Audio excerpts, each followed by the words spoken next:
When my daughter-in-law told me to leave, I smiled instead of crying. I remember that moment so clearly. The sun was setting behind her, casting a long shadow across the living room floor. She stood with her arms crossed, her lips pressed into a thin line. She had been holding those words in for a long time, I could tell. They were heavy for her, too. And in that moment, standing in my son's house, surrounded by the family pictures on the walls and the smell of the dinner I had just finished cooking, I realized something. I had become a guest in my own son's life. And a guest, when their time is up, must know when to leave with grace. So I smiled. I told her I understood. I told her that it was okay. I walked to the small bedroom at the end of the hall, where I had slept for the last 3 years. I folded my clothes into a single suitcase.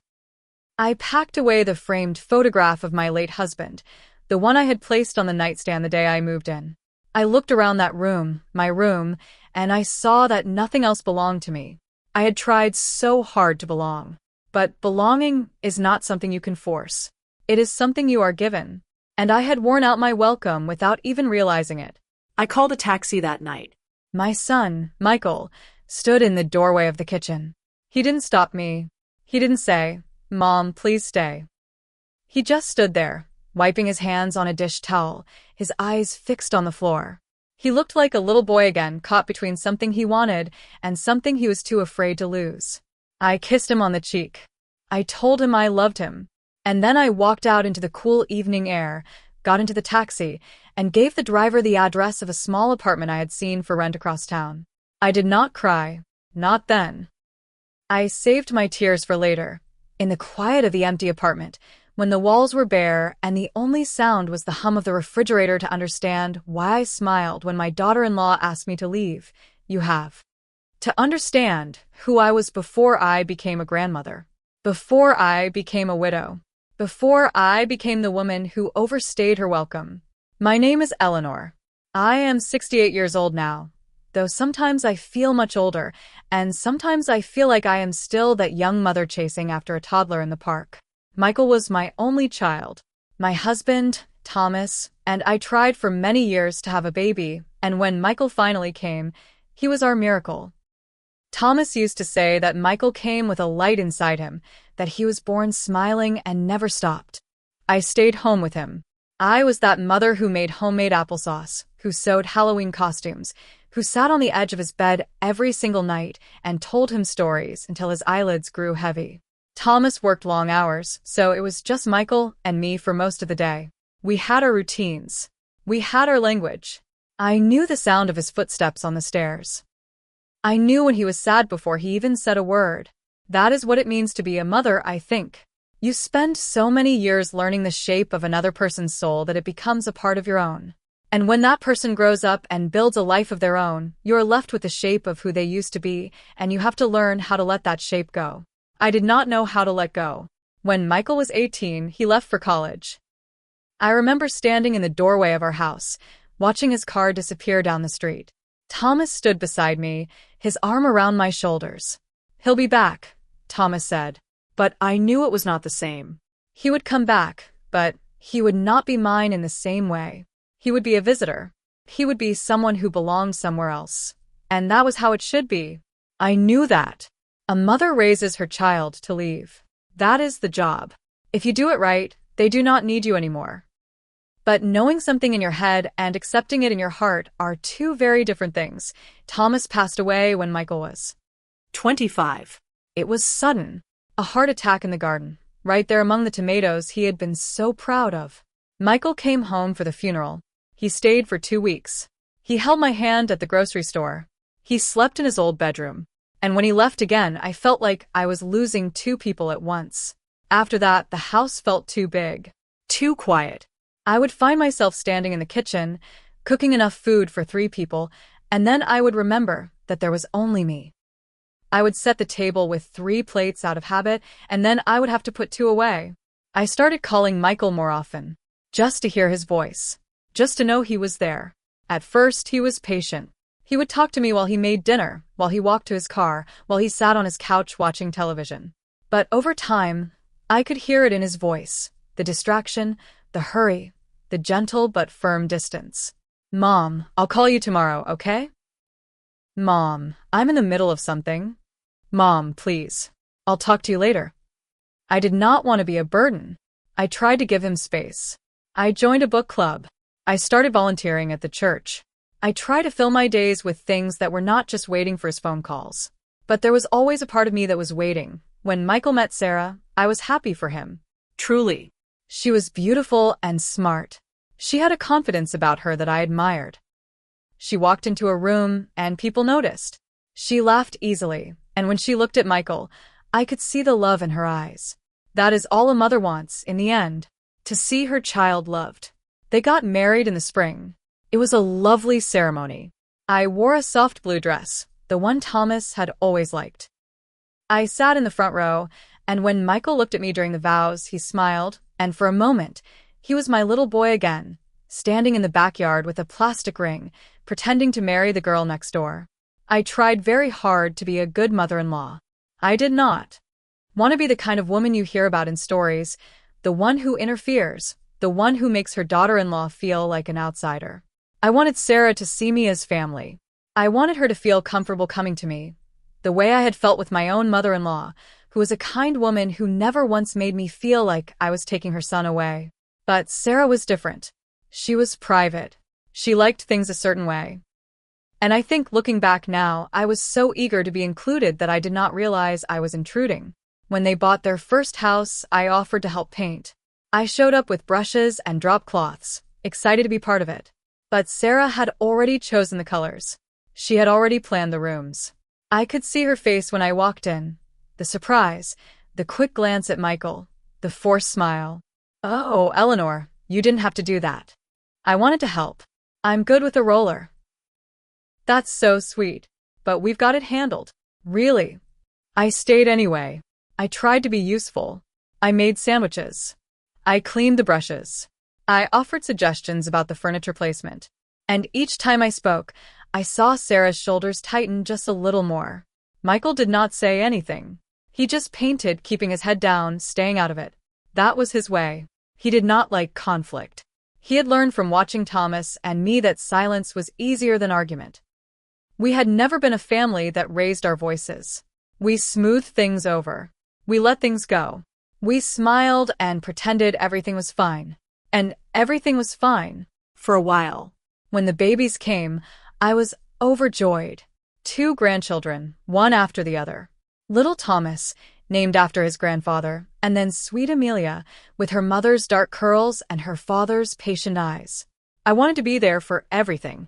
I wanted to be the grandmother, who was present, the one they would remember. I offered to help with the babies. I offered to come over and give Sarah a break, to let her sleep, to cook meals. And at first, she accepted. I would drive across town with a casserole and spend the afternoon holding the baby while Michael and Sarah ran errands or just sat together in the quiet. Those were good days. I would sit in the rocking chair in the nursery, little Thomas asleep on my chest, and I would feel like I had a purpose again. Like I was needed, like I was part of something. But slowly, the invitations became less frequent. When I called to offer help, Sarah would say, "Thanks, but we're fine." When I stopped by with a meal, she would look at the clock, then at the door, and I would realize I had overstayed my welcome again. I told myself it was normal. New parents need their space. They need to build their own routines. I was not being pushed away. I was just being given room. But it did not feel like room. It felt like a door closing. When Michael and Sarah asked me to move in with them, I thought it was an answer to a prayer I had not even spoken out loud. I had been living alone for 8 years by then. The house Thomas and I had built together was too much for me to manage. The stairs were getting harder. The yard was overgrown. And I had started having these moments, these little lapses where I would forget things, where I left my keys, what day it was, whether I had taken my medication. I did not tell Michael about those moments. I did not want him to worry. But somehow he knew. He always knew. "Mom," he said on the phone one evening, his voice careful. "Sarah and I have been talking. We have an extra bedroom. We want you to come stay with us." "Oh, I don't want to intrude." "You're not intruding. We want you here. The kids would love it. and it would be good for you to be around family. I could hear Sarah's voice in the background, soft, agreeing. I wanted to believe it was her idea too. I wanted to believe they both wanted me there. So I sold the house. I gave away most of my furniture. I packed my clothes, my photographs, my few precious things. And I moved into the small bedroom at the end of the hall. The first few months were wonderful. I would make breakfast for the children before school. I would help with homework. I would sit on the floor in the living room and build block towers with little Thomas, who was 6 by then, and read storybooks to Amelia, who was 4, and loved to snuggle. Sarah seemed grateful at first. She would thank me for the meals I cooked. She would ask my opinion about the curtains, about the garden, about the children's school events. I felt like part of the family. I felt like I had found my place again. But something shifted. I do not know exactly when. Maybe it was when I rearranged the kitchen cabinets because I could not reach the plates. Maybe it was when I started folding the laundry my way instead of Sarah's way. Maybe it was when I told little Thomas a story about his father as a boy, and Sarah's face went still, and I realized she did not like me filling her children's heads with a version of Michael she did not know. It was small things. 1,000 small things. The way Sarah would take a deep breath before coming into the kitchen. The way she would say, "I've got it," a little too quickly when I offered to help. The way Michael would look between us, his eyes asking a question he did not want the answer to. I tried to make myself smaller. I stayed in my room more. I stopped rearranging things. I stopped offering advice. I tried to be quiet, to be helpful without being present, to be the kind of grandmother who was there, but not there. But even that was not enough. It happened on a Thursday. I remember because Thursdays were my day to make spaghetti, the children's favorite. I had spent the afternoon preparing the sauce, the way Thomas had taught me, letting it simmer for hours until the whole house smelled like. I did not want to understand, but I did. So I smiled. I said, "Okay." She blinked, surprised. I think she had expected a fight. I think she had prepared herself for tears, for arguments, for guilt. But I had spent too many years being a mother to make this harder for her than it already was. "I'll make arrangements," I said. "Don't worry about me. I'll be fine." She started to cry then, which surprised me. She covered her face with her hands, and her shoulders shook. I wanted to reach out and comfort her. I wanted to hold her the way I would hold my own daughter if I had one. But I was not her mother. I was the woman she was asking to leave. So I stood there, and I waited until she was calm again. "I'm sorry," she whispered. "Don't be," I said. "You're doing what you need to do for your family. I understand." I did not say that I thought I was her family too. I did not say that my heart was breaking into pieces behind my smile. I did not say any of the things that were running through my mind, because they would not have helped. They would have only made it worse. I finished cooking the spaghetti. I served it to the children. I sat at the table with them and watched them eat, and I memorized the way little Thomas twirled his noodles on his fork, the way Amelia hummed while she chewed. I stored those moments away, because I knew I would not see them again. Visual, the narrator in the taxi. The city lights blur through the rain-streaked window. She is alone, her face illuminated by the passing streetlights. The scene is blue and melancholic. Sound, the soft hum of a car engine, the rhythmic swish of windshield wipers. The taxi ride was quiet. The driver, a young man with kind eyes, asked if I was okay. I told him I was fine. He did not believe me, I could tell, but he did not push. He just drove, taking the turn slowly, letting me have my silence. I watched the city go by. The houses I had passed 100 times on my way to Michael's. The grocery store where I bought the children's favorite snacks. The park where I had pushed little Thomas on the swings. All of it was fading behind me, becoming someone else's landscape. The apartment was small. 1 bedroom, a living room with a pull-out couch, a kitchen so tiny you could touch both walls if you stretched out your arms. The woman who rented it to me, a cheerful woman named Patricia, had painted the walls a soft yellow. She said it was a cheerful color. She said it would make me happy. I paid the first month's rent. I took the key. And then I stood in the middle of the empty living room and looked at the bare walls, the blank windows, the silence. The first night, I sat on the floor and ate a sandwich I had brought from Michael's house. I did not have a chair yet. I did not have a table. I had my suitcase and my purse and a photograph of Thomas that I set on the windowsill. I waited for the tears to come. I had held them in for so long, I thought they would pour out of me like a flood. But instead, I just sat there, feeling hollow. Feeling like I had been emptied out, and no one had told me. The days that followed were hard. I learned to be alone again, but it was different this time.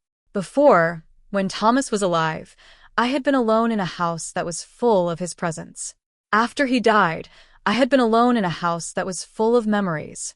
Now I was alone in a space that held nothing at all. I did not call Michael. I told myself he needed space. I told myself I had intruded enough. I waited for him to call me. And when the days turned into weeks, and the weeks turned into a month, I started to wonder if he ever would. He did call eventually. His voice was tight, careful. "How are you settling in?" "Fine," I said. "The apartment is nice. I'm getting it set up." Good. "That's good." There was a long silence.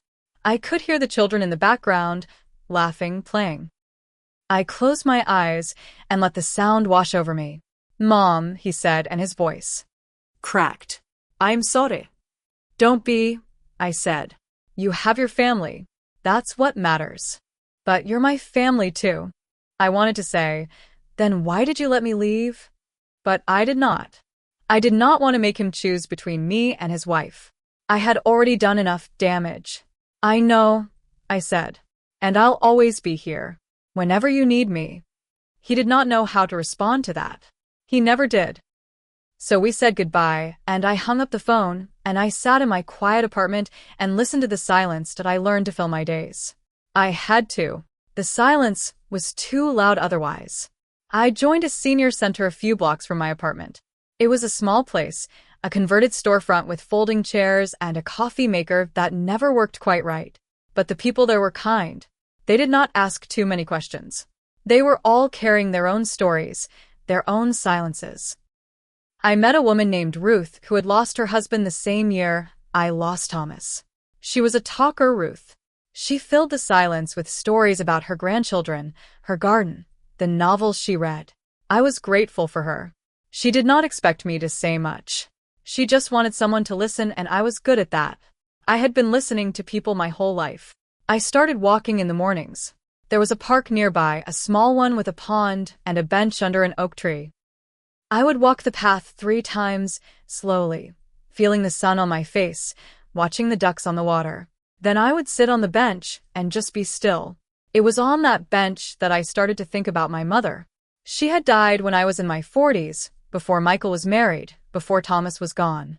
I had not thought about her in years, not really. But sitting on that bench, watching the water, I started to remember. She had been a quiet woman, my mother. She did not push. She did not demand. When I got married and moved away, she let me go. She did not call every day. She did not show up unannounced. She trusted me to come to her when I needed her. And I did. I called her every Sunday. I visited when I could. And when she passed away, I was there. I held her hand. I told her I loved her. I had not done that with Michael. I had not trusted him to come to me. I had pushed. I had clung. I had tried to hold on so tightly that I had pushed him away. It was a hard thing to realize about yourself, that you had become the thing you had always feared, the mother who does not know when to let go. I sat on that bench for a long time that morning, and I let myself feel it, the regret, the sadness, The shame. I did not push it away. I let it sit with me, heavy and uncomfortable, until it started to loosen, until I started to breathe again. I could not change what had happened. I could not go back and be a different mother, a different mother-in-law. But I could learn. I could let go. I could give Michael the space I should have given him years ago. So I stopped waiting for his calls. I stopped expecting visits. I let him live his life, and I lived mine. 2 years passed. I celebrated my 67th birthday alone, with a cupcake from the bakery down the street and a phone call from Ruth. I spent Christmas at the senior center, singing carols and eating potluck casserole. It was not the life I had imagined for myself, but it was a life. And I was learning to be grateful for it. I saw Michael occasionally. He would come by every few months, always with an excuse, a delivery he needed to make in the neighborhood, a meeting that ended early.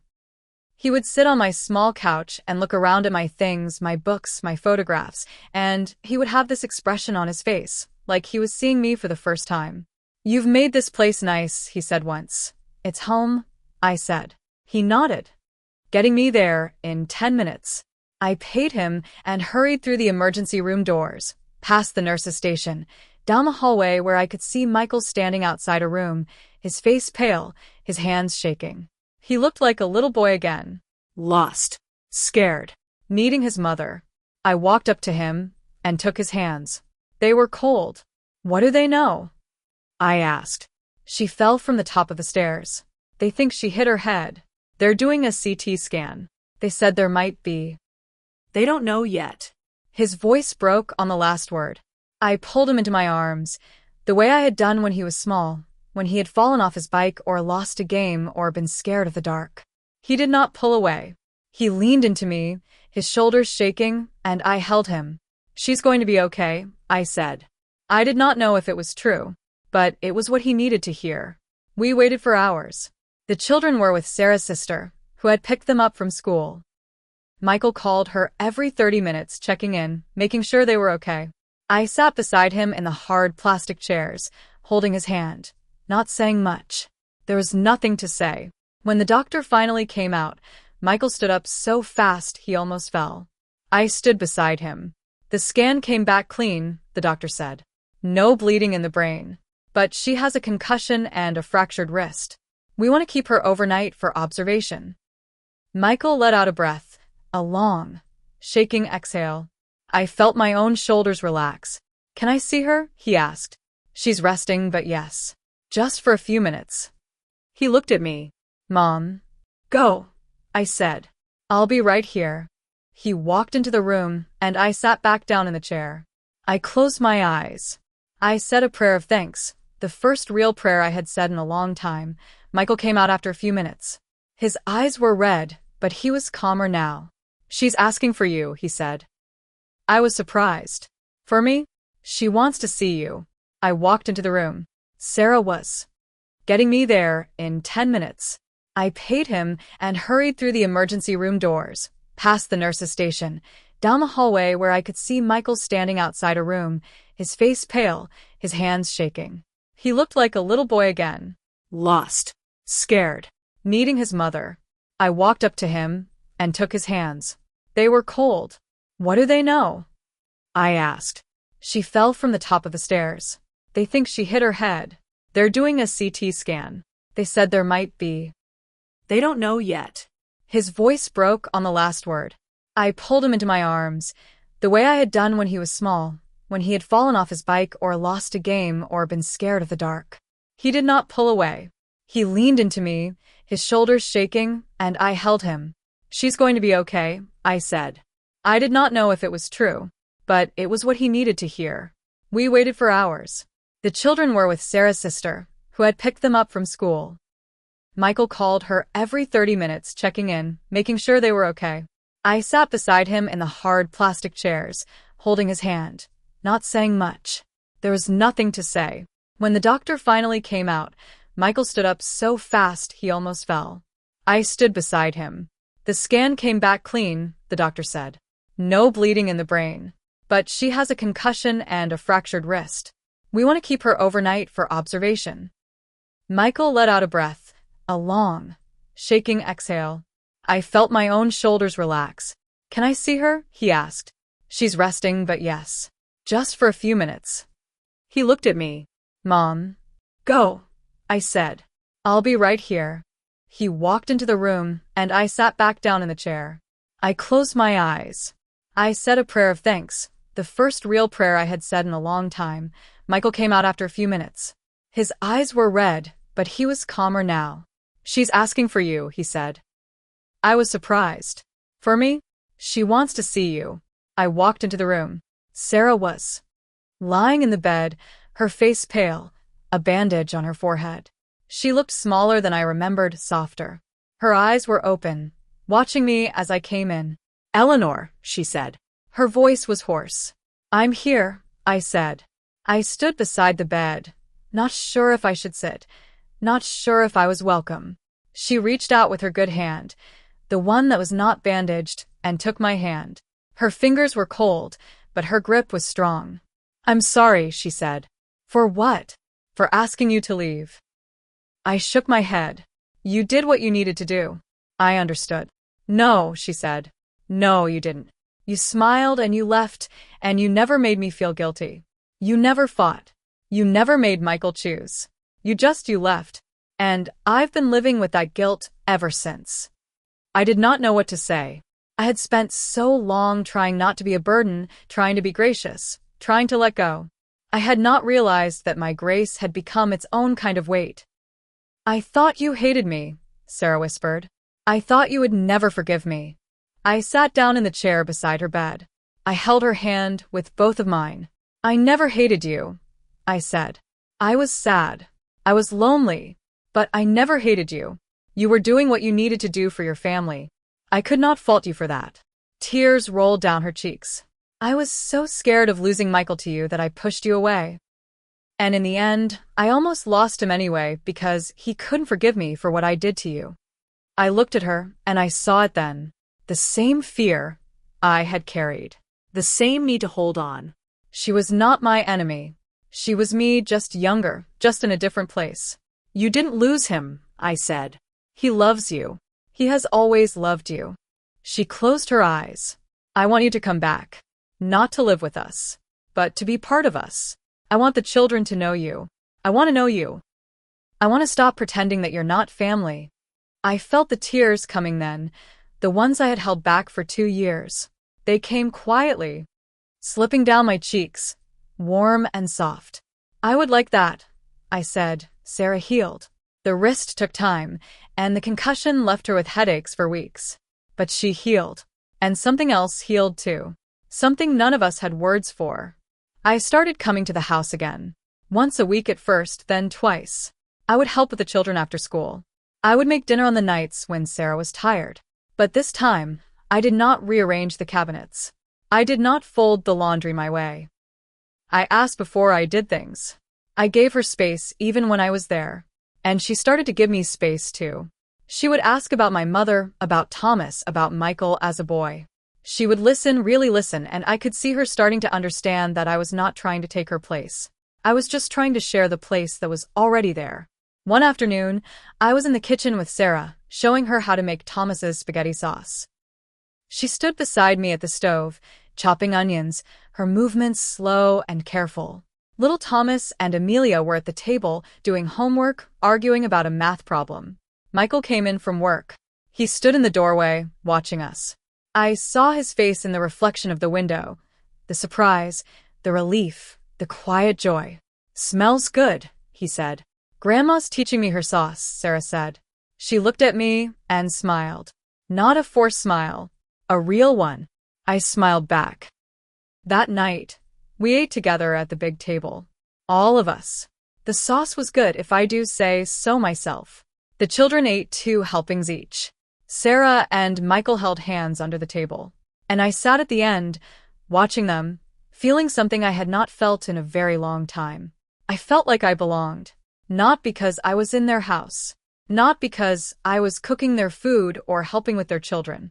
But because they had chosen to include me. Because I had learned to let go, and in letting go, I had finally been invited back. Did I still live in my little apartment?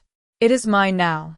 The walls are covered with photographs. Michael as a boy, Thomas in the garden, Sarah and the children at the beach. There is a quilt on the couch that Ruth helped me make, and a plant on the windowsill that refuses to die no matter how many times I forget to water it. I see my family often. Not every day. Not even every week sometimes. But enough. Enough to know that I am loved. Enough to know that I am not forgotten. I have learned something in these last few years. Something I wish I had known when I was younger. Love is not about holding on. It is about knowing when to hold on and when to let go. It is about giving people the space to miss you. It is about trusting that the bond you built is strong enough to survive the distance.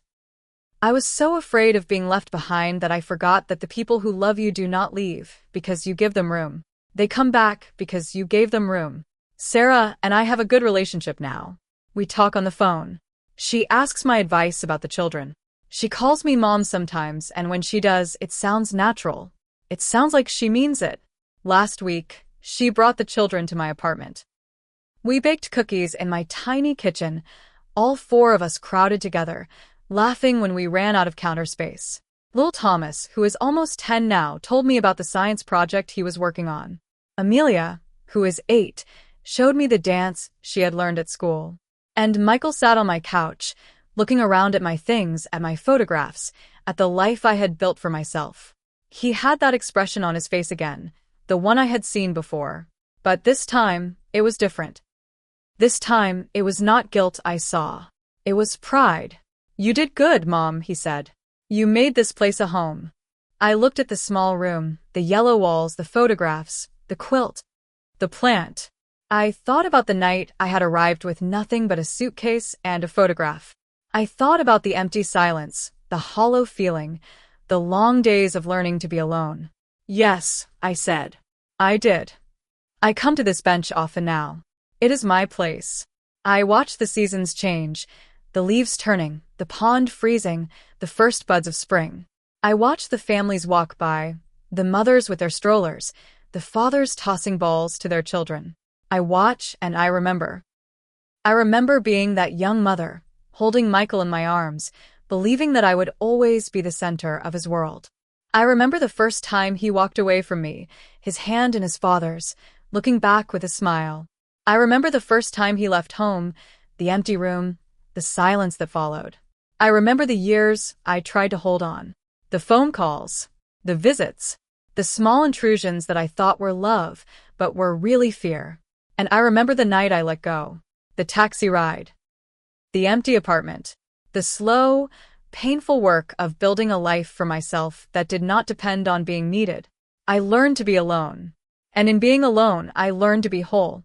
I do not have all the answers. I am still learning every day. I still miss Thomas. I still worry about Michael and Sarah. I still have moments when the silence feels too loud, when the apartment feels too small, when I wish I could go back and do things differently. But I have learned that regret is not a place to live. It is a place to visit, to learn from, and then to leave. My son came back to me, not because I held on, but because I let go. And in letting go, I found that I had never really lost him at all. Tomorrow, they're coming for dinner. Sarah is bringing a salad. Michael is bringing the wine. The children are bringing their homework and their stories and their endless, beautiful noise. I will stand in my tiny kitchen and cook the spaghetti sauce, the same one I have been making for 40 years. I will set the table with the good plates, the ones that used to belong to my mother. I will light a candle because I like the way it makes everything feel warm. And when they are all here, when the house is full of laughter and talking and the clatter of forks on plates, I will sit at the head of the table, and I will look at my family. Not the family I tried to hold so tightly that I nearly broke it, the family that chose to come back. And I will be grateful, not for the years I lost, but for the years we have now.